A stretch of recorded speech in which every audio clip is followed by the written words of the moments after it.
everyone, and welcome to my Dream Theater album review. Their 15th studio album came out today, A View from the Top of the World. So I'm gonna review it for you guys today, right here, right now. So this might be a long review. I have a lot of things to say about this album. Let's get right into it. So first track we opened up with was one of two singles released off the album. It's called The Alien, and oh, what a way to open up an album. I love the guitar work on this one. The guitar tone for this album is amazing. And James Slippery actually sounds pretty good to me from this track. It's a about 9 minutes. Yeah, and then the next song we have is called Answering the Call. I like this one. I thought it was a good song. I love the riffs in it. And I feel like the guitar and keyboards worked really well in this one. Even though it is more kind of, I don't really want to say poppier side of Dream Theater. There's still like riffs, a lot of riffs and technicality in this song. Next one we move on to is the second single released from this album called Invisible Monster. I did like this one a lot. Even though it's a little more commercially, it has a little more commercial feel for a Dream Theater song. But the guitar work in this one is great.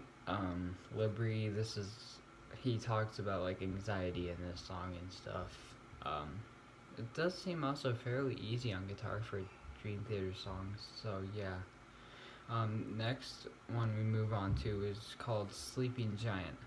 This one, I love this one. It's a 10-minute epic, and Dream Theater always knows how to do these longer songs right. Like, they do it so good.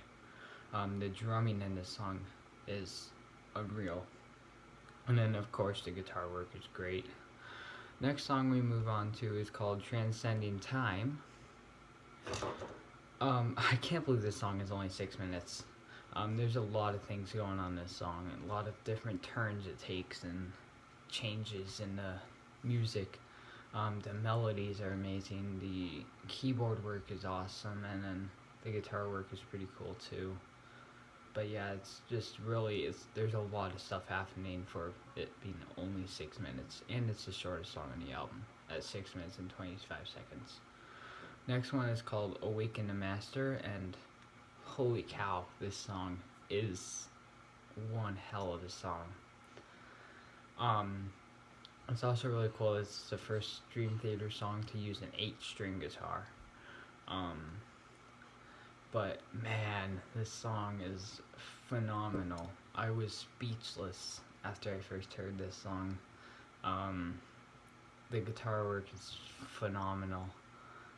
The riffs are, it punches you in the face, and it doesn't stop for 9 minutes straight. And then finally, we get to the 20-minute epic title track on the album, A View from the Top of the World, and oh boy, did this song ever deliver. It delivered in every single way possible that you can imagine. This is a fancy guitar riff with the time signatures, and then the slow melodic guitar playing with like the keyboards, and also has like the complex rhythms that Dream Theater fans like me know and love.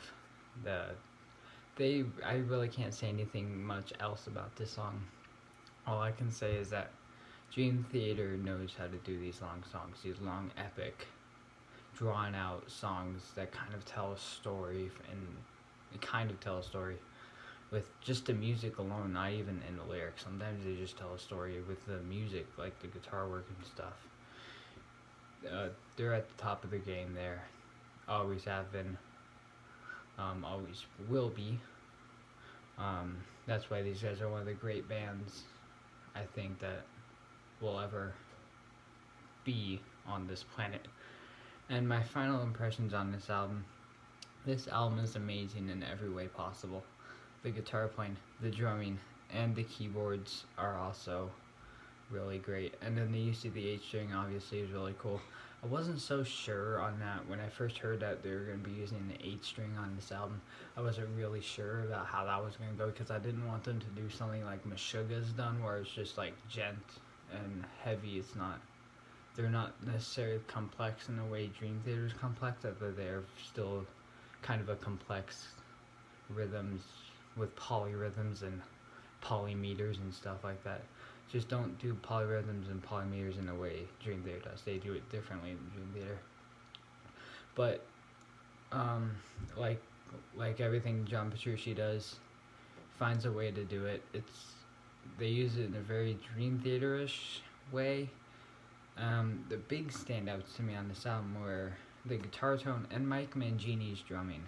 I feel like this album was a big point for him to prove that he could be good, and I think he did prove that. He is a good drummer. He's still not better than Portnoy, I don't think. But with all that being said, I feel like this album is an 8 out of 10 for me. I felt a little underwhelmed by it, but also I felt very impressed by it. It kind of blends like different eras, certain eras of Dream Theater, like the systematic chaos era with like the alien and stuff like that, and then answering the call with kind of the more earlier era of Dream Theater / like the 2014 era of Dream Theater.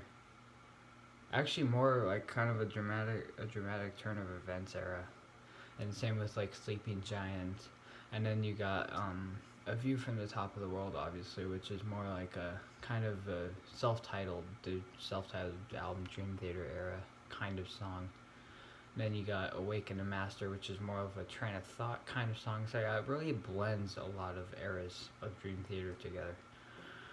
But yeah, with all that being said, that's my final impressions. That's my Dream Theater A View from the Top of the World album review.